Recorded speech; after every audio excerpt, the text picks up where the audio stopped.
Bitcoin के बारे में। साथ ही में हम यहाँ पर डिटेल्स में बात करेंगे वज़ीरिक्स के बारे में, और वज़ीरिक्स टोकन के ऊपर ना इस वीडियो के ऊपर मैं बात करूँगा सिंपल सी। और बाकी यहाँ पर हम डिटेल्स में बात करेंगे कि ऑल्ट कॉइन्स में आने वाले टाइम में क्या मूवमेंट हमें देखने को मिल सकता है। ये सब चीज़ों को पूरा डिटेल्स में अगर आपको जानकारी चाहिए तो वीडियो को बिना स्किप किए पूरा एंड तक ज़रूर से देखना। कुछ भी डाउट है या फिर कन्फ्यूजन है कमेंट सेक्शन में बता देना, उसके ऊपर भी आंसर करने की कोशिश करेंगे, ठीक है। तो सबसे पहले अगर हम BTC के प्राइस को देखें तो right now the price of BTC is near around 95,000 के आसपास प्राइस अभी इस टाइम पे चल रहा है। तो यहाँ से क्या कंटिन्यूड ग्रोथ रहेगी BTC में, उसके ऊपर तो डिस्कस करेंगे ही।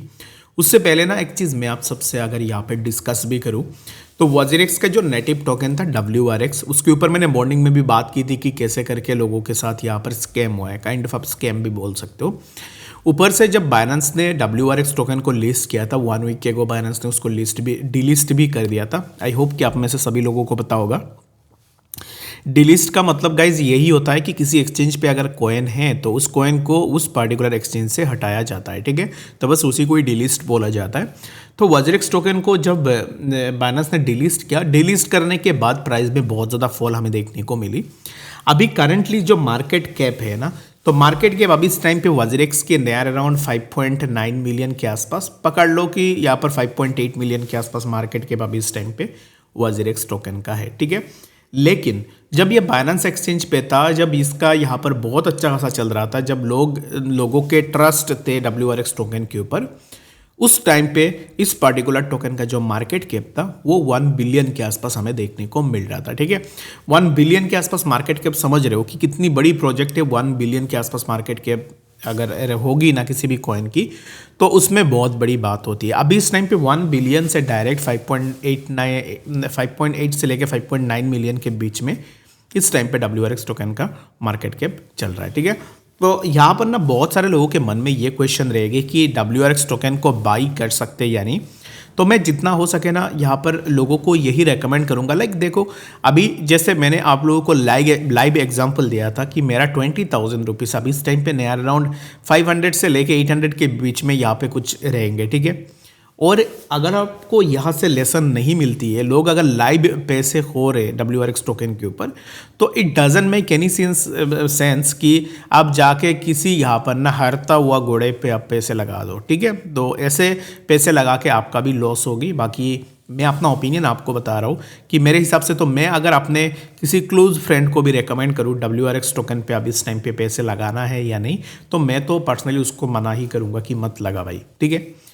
क्योंकि WRX टोकन पे एक्चुअल में हो क्या रहा है मैं आपको ना एक ब्रेकडाउन करके बता देता हूँ। वज़ीरिक्स ने क्या किया होगा कि WRX टोकन पे यहाँ पर ना उसने टोकन बनाया है, तो दैट मीन्स कि उसके पास बहुत बड़ी अमाउंट में सप्लाई भी रहेंगे। तो जब प्राइस ऊपर गया, लेट सपोज कि प्राइस 100 रुपीज़ 140 रुपीज़ के आसपास भी गया था नियर अराउंड 2021 पे, if I am not wrong. तो उस टाइम पे क्या हुआ कि टीम के पास जो भी सर्कुलेशन थी वो सर्कुलेशन टीम क्या करती कि वो बेच देती, ठीक है। तो जब भी यहाँ पर टीम की तरफ से इतनी बड़ी सप्लाई निकल के आएगी, दैट मीन्स कि इट्स ऑब्वियस कि प्राइस में फॉल हमें देखने को मिले। ड्यूरिंग दैट टाइम हमें WRX टोकन में फॉल देखने को मिला। अगेन जब यहाँ पर सेलिंग हुई, उसके बाद फिर से टीम ने अपना जो भी यहाँ पर उसके पास थे बैग में, उनको फिर से डंप किया। तो अब इस टाइम पे ये जो फॉल आप देख रहे हो ना, ये फॉल किसी एक बंदे के लिए नहीं है, जैसे आप बेच रहे हो या मैं बेच रहा हूँ, इसके लिए नहीं हो रही है। ये हो रही है जस्ट बिकॉज टीम के पास जो भी अमाउंट रहती है ना, वो अमाउंट्स क्या करते हैं कि ये इतने यहाँ पर मैं ख़राब कुछ बोलूँगा नहीं, मुझे बोलना चाहिए बट नहीं बोलूँगा।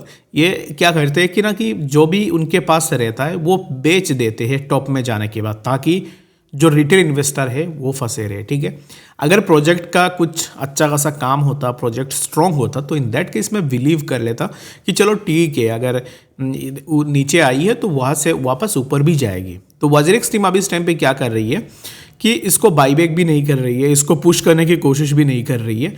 पुश तो छोड़ो, अभी इस टाइम पे वो दूसरा प्रोजेक्ट भी लेके आ रहे हैं, ठीक है। जितने भी लोगों के पैसे WRX में मेरे तरफ फंसे हुए हैं, तो उनको मैं बस यही बोलूँगा कि पैसे को भूल जाओ, ठीक है। मैंने तो पर्सनली भूल गया कि मेरा 20,000 रुपीज़ था, तो मैंने सोचा कि निश्चल ने मेरे से स्कैम कर लिया 20,000 रुपीज़, मेरे पास 20,000 नहीं है। बस ये समझ के ना मैंने अपने पैसे छोड़ दिए। अभी इस टाइम पे मुझे उतना दुख भी नहीं होता है। दुख तो होता है गाइस, देखो 20,000 रुपीज़ कम नहीं होती है, बहुत ज़्यादा होती है। बट जितने भी लोग अभी इस टाइम पे आके अगेन न्यूली फंसना चाहते हैं तो उनके लिए बस एक लेसन है कि कैसे करके पैसे जाते हैं मार्केट से, ठीक है। तो बाकी यहाँ से आप एक लेसन भी ले सकते हो।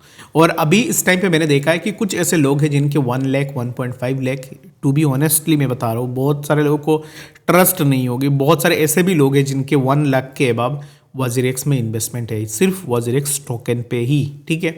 तो उनका सोचो कि किसी ने 1 लाख के अगर 120 रुपीज़ या 100 रुपीज़ के आसपास बाई की होगी, अब इस टाइम पे उस बंदे का क्या हालत हो रही होगी, ठीक है। तो ये एक ऐसा शिट टोकन है ना जो कभी भी रिवाइव होने की चांसेस तो बिल्कुल भी नहीं है, रिवाइव टीम भी नहीं करना चाहती है। तो मेरे हिसाब से ना पैसे गए, ठीक है। बाकी आप क्या सोचते हो WRX टोकन के बारे में, वो मुझे आप कमेंट सेक्शन में भी बता सकते हो। तो बात करते हैं अब इस टाइम पे BTC के बारे में कि एग्जैक्टली BTC में क्या नेक्स्ट मूवमेंट होगी। तो BTC के लिए मैंने अपने टेलीग्राम पे एक चार्ट भी डाला था जहाँ पे मैंने आपको बताया था कि BTC में हमें एक करेक्शन देखने को मिल सकता है। तो exactly we have seen a correction in BTC जहाँ से प्राइस 95,000 के आसपास आया। Right now what we need to see is that if we take a breakdown of 95,000, let's suppose we have taken a breakdown of 95, let me mark it on.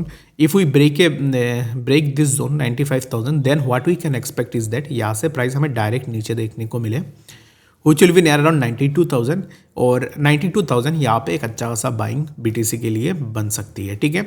अभी majority of you guys might be thinking of कि क्या अभी इस time पे हम buying कर सकते हैं या नहीं। मैं कोई भी फाइनेंशियल एडवाइज़र नहीं हूँ, बट अगर आप मुझे पूछोगे मेरे हिसाब से येस, पार्ट्स में बाइंग हो सकती है। अगेन मैं बता रहा हूँ, पार्ट्स में बाइंग करनी है। पार्ट्स में कैसे बाइंग हो सकती है वो मैं आपको बता देता हूँ। लेट्स सपोज कि हमने यहाँ पे ना एक बाइंग बना ली 95,000 पे, ठीक है, 95,256 यहाँ पर हमारा एक बाइंग हो गई। उसके बाद प्राइस जब नीचे आती है तो फिर यहाँ पर भी हमने एक बाइंग बना ली 92,000 पे, ठीक है। तो 95 से लेकर 92 के बीच में हमने एक बाइंग बनाई और हमारा जो स्टॉप लॉस रहनी चाहिए वो रहनी चाहिए 90,000 पे, ठीक है। तो ऐसे करके अगर हम बाइंग लेंगे दैट मीन्स कि लिक्विडेट होने के चांसेस तो बिल्कुल भी नहीं रहेगी, और अलॉन्ग विद दैट अगर स्टॉप लॉस भी हिट होती है तो स्मॉल अमाउंट ऑफ लॉस के साथ हम यहाँ से निकल सकते हैं, ठीक है। तो मेरे हिसाब से बाइंग हो सकती है, वो भी पार्ट्स में। जितने भी गैमलर्स हैं जिनको ऐसा लगता है कि मार्केट से पैसे बनाना बहुत ज़्यादा इजी है, गैमलिंग करते हैं, तो उनके लिए ये बिल्कुल भी नहीं है। बाकी जो समझदार है, जो अपने रिस्क के अकॉर्डिंग ट्रेड करते हैं, तो उनके लिए बेस्ट रहेगी कि आप चीज़ों को समझो, पार्ट्स में एंट्री लो और स्टॉप लॉस के साथ बैठ जाओ, ठीक है। अगर मार्केट नीचे भी आती है तो इन दैट केस आपको परेशान नहीं होना पड़ेगा कि यार मेरा तो लिक्विडेट हो गया या मैं बहुत ज़्यादा लॉस में चला गया, ठीक है। तो ये चीज़ आप ज़रूर से कर सकते हो।